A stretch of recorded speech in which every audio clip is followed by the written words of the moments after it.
ఏపీలో హోదా ఉద్యమం ఉధృతమవుతోంది. ఆందోళనలతో జిల్లాలు దద్దరిల్లాయి. పార్టీలకు అతీతంగా క్యాడర్ రోడ్డెక్కి నిరసనలు తెలుపుతున్నారు. నాయకులతో పాటు యువత, మేధావులు హోదాపై పోరుకు సై అంటున్నారు.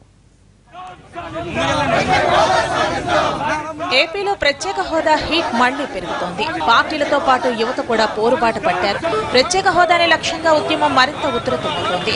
13 జిల్లాల్లో ఆందోళనలు జరగగా కొన్ని చోట్ల ఉద్రిక్త పరిస్థితులు కనిపించాయి.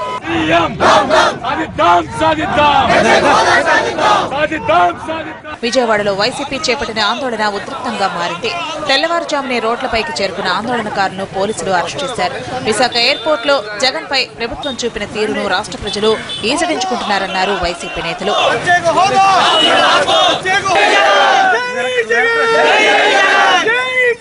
ఒంగోలులో వైసీపీ కార్యకర్తలు ఎంఆర్ఓ ఆఫీసు వద్ద నల్ల చొక్కాలు ధరించి నిరసన వ్యక్తం చేశారు.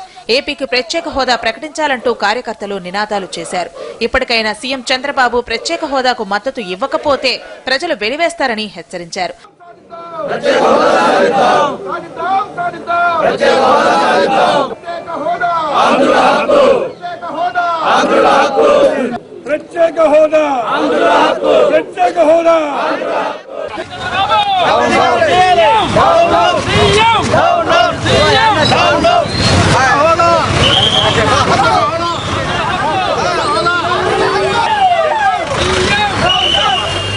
గుంటూరు శంకర్ విలాస్ సెంటర్ నుంచి అంబేద్కర్ విగ్రహం వరకు ర్యాలీ నిర్వహించారు వైసీపీ నేతలు.